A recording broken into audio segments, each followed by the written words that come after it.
Howdy folks, Trump and Media here, and we're here today to talk about 31% of coronavirus tests in Florida children are positive, data shows. Now I have to warn you, if you are beyond this emotionally charged headline here, then you must leave, because if you analyze this data and get down to the truth, it is not nearly as scary as this says right here. As you can see, these people are referencing the Florida Department of Health, and I'm not really sure why they increased this number here, but we'll just go with it. If you look at this data from the Florida Department of Health, it says 16,797 here. It looks like it's been updated here. I don't know if they did that themselves or what. All these other numbers are the same, except for these totals under cases. Now, if you look closely, these are the total number.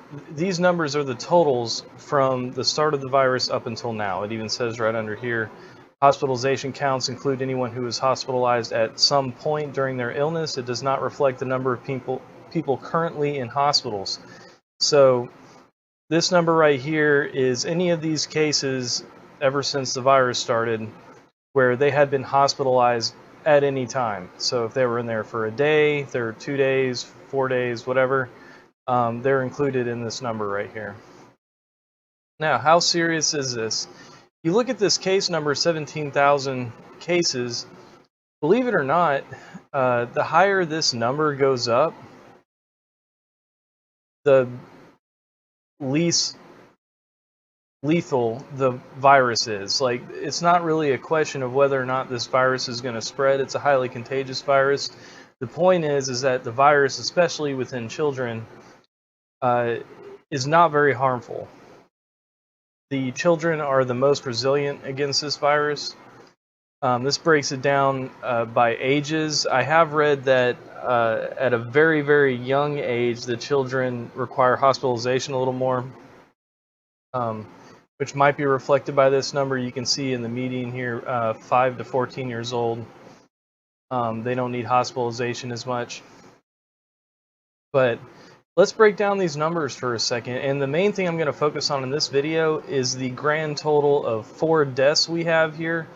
I went and looked up the details on all 4 of those deaths, which was really interesting. I'll get to that in a minute. But the hospitalizations, to look at this from a percentage standpoint, you have 17,000 cases, 213 hospitalizations. That is a giant grand total of 0.01% hospitalizations per case. So that's not even per capita or anything like that. That is per case of all the children that have been tested positive for COVID-19. 0.01% require any hospitalization. And for the death toll, there's been 4 deaths per 17,000 cases, and that comes to a grand total of 0.0002% per case. So again, that's not per capita, that's per the number of cases that we have. And I really want to touch on the details. The way the media is reporting on this is atrocious, and this is displayed very well, especially when I get to the last case here. So the 4 children that died of this virus, it was 2 17-year-olds and 2 11-year-olds. And we're going to go over the 11-year-olds first. I'm not going to spend a whole lot of time on this.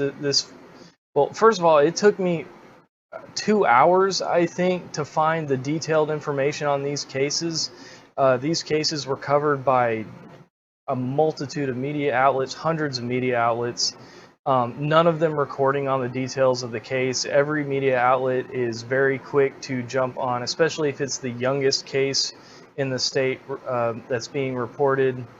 They will jump all over it. They're really anxious to add another death number to that the children category, because right now their agenda is to keep schools closed and everything. So, a lot of these media outlets will just, blurt out, oh, another kid died, of this age, and that's all they'll say. And there's just nothing else. You have to really dig and dig and dig through pages and pages and pages of these media outlets to finally get to the details of what happened.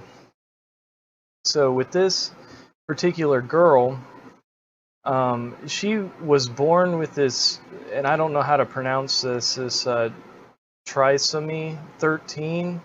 It says a genetic condition in which she suffered from heart, brain, and spinal cord abnormalities.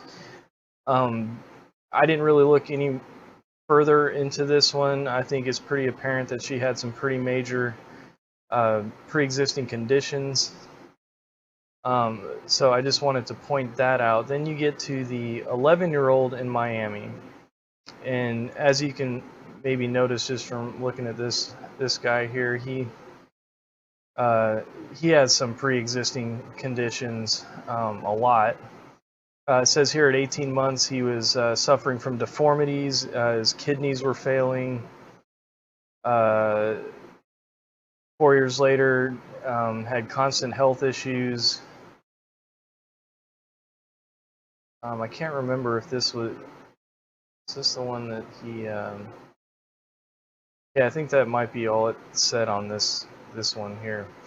But he had birth defects and a lot of other problems. So I'm sure that, and I'm not even going to touch on if, the virus actually, contributed to the death or what. It's really hard to tell, and there's not a lot of details out there. I'm just kind of going over the pre-existing conditions.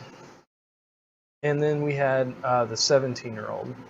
This is a really good one here that really shows how these reporters like to report things.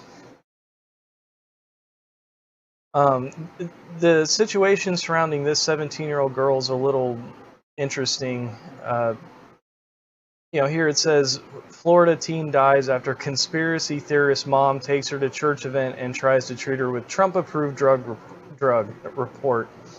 So they really tried to hit a lot of bullet points on this one, which is really misleading. Apparently the mom is, against vaccines. I didn't go look at her Facebook page, but she's a conspiracy theorist, so we got to get that in there, apparently.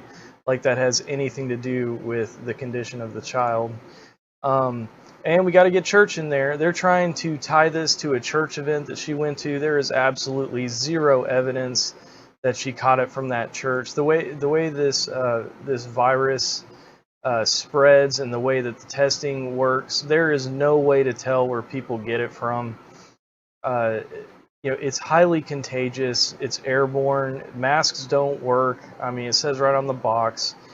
And there's a lot of false negatives with the test. So, especially in the early part. So, I mean, it's I think day 5 or so, which is the average days that symptoms start. And I think, or maybe it's day 8, I think that it's finally reduced to maybe a 20% chance for false negative. On the very first day, it's 100% chance for false negative. So they really have no way of knowing where you caught the virus. I mean, they can only put it in a time frame of maybe, 5 to 8 days. But this particular girl, she had some there's a few things working against her. She had pre-existing conditions. Let me see if I can find that. But the other thing too was they didn't treat her properly. She the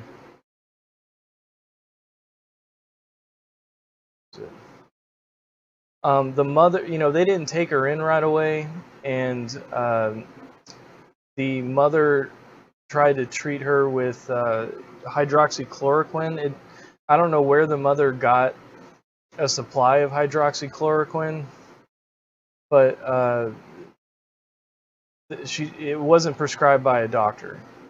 And that can be dangerous if you don't know what you're doing, because hydroxychloroquine can be bad in higher dosages. In the proper dosage, it's effective. That's been proven a bunch, despite what these people say.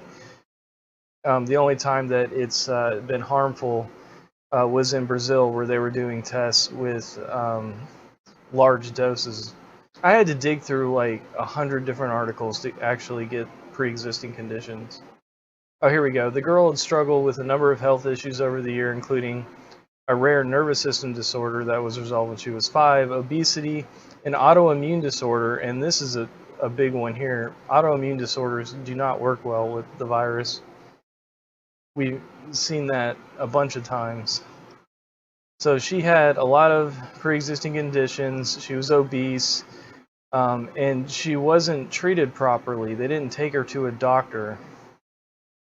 See, June 13th, the girl developed a frontal headache, sinus pressure.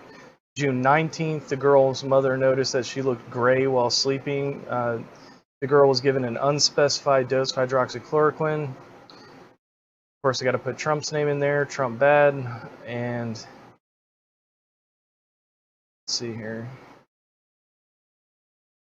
Oh, of course, either way, there's little evidence hydroxychloroquine is an effective treatment. That's not true.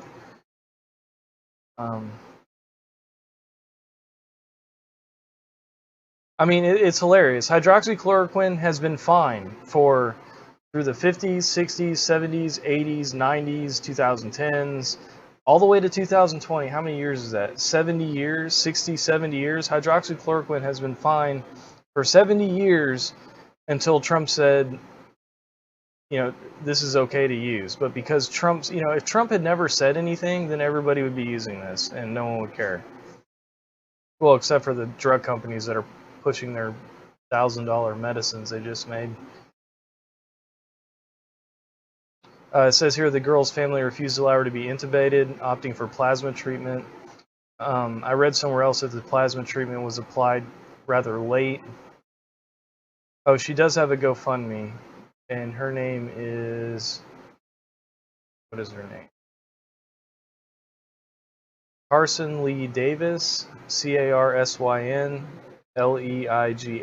Davis. So if you want to contribute to her GoFundMe. Does it say... So she died on June 23rd. So it doesn't say when she was brought into the hospital. But it was a while that she had been suffering from this before she was finally brought into the hospital. So multiple complications, pre-existing conditions on this one. Now, the final one is the kicker here. I chose this article because it actually mentions in the medical examiner. It says medical examiner investigating death of Pasco teen. This kind of made me mad, actually. This particular death was reported more than any of the other ones because at the time of this kid's death, he was the youngest death recorded in Florida. And so every news outlet on this side of the planet jumped all over this because they wanted to say youngest person dies of COVID, 17-year-old boy, Pasco County. It's just everywhere. Like I can't even tell you how many I found. There was one that I found that it just said 17-year-old dies of COVID and then had like a 500-word essay on all this other stuff, not even relating to this particular death, even though it was in the headline. And the sad part about this is I could not find any details on this kid's death at all because everyone reported on it so they could say youngest kid that died in Florida at that time on this particular day, and then no one followed up with it. No one cared. So I could not find anything else. I mean, even this article, let's see, what is this? Erica Johnson said, while waiting for a 20-year-old daughter, forget who this is. It like talks about somebody else. Superintendent. It like had more details on the superintendent because he tested positive and what his remarks were, and nothing on the kid. So I just could not find it. So I don't know if he had any pre-existing conditions or not, because literally not one media outlet does their job. So we got one unknown and then two other ones that had a lot of pre-existing conditions that contributed to their death. And there's no way to know if they died of COVID or if they died of their 15 pre-existing conditions that they had, because they're not even bothering to tell you or to look really. If these, I've seen it a bunch of times now as I've been researching this, is if someone has just a handful or more of pre-existing conditions and they come in and test positive for COVID, they get counted as a COVID death, and they don't even talk about any of the other stuff, and they don't even tell you usually what specifically they died of or anything. I also want to cover a couple other people in here, because when I was doing a search for children in Florida, these people popped up as children in Florida because they were somebody's children, even though they weren't under the age of 18. And I want to cover these two people because they were younger, but they suffered from a ton of pre-existing conditions. This poor family, and here's their GoFundMe here, Francis sibling. They lost a 23-year-old and a 20-year-old children, and both of them obviously suffered from obesity, and I think they both suffered from asthma too. It took me forever to find these ones too. There was a ton of articles on these two because it had children. They were able to put children in the title because they were someone's kids, and there was two of them. See, Florida mom loses two children to COVID-19 in 11 days. Media ran, a ton of media outlets ran with this article just so they could put that in the headline. But they're technically not children. One is 20 and one is 23. And they both suffered, I would say in a large way, from obesity and asthma. And I honestly would not doubt, I mean, when someone is this large, you're probably suffering from a couple of other things too, like diabetes, possibly congestive heart failure or heart disease or something like that. But it is just so hard to get all of the underlying conditions. So you had the 4 children that had passed, and here's 2 of the other very young people that had passed away. And I'm going to keep covering this because they are really trying to make all the parents scared, even though there is still no evidence anywhere that this virus is spread by kids. Zero. I mean, I've looked in a lot of foreign media outlets and in United States media outlets, and there is no confirmed evidence that kids spread this, because kids are really resilient to it. So that's all I got today. I'm going to keep covering this, but be careful out there, parents, because the media is lying to you. So hopefully you learned something, and we'll see you again shortly.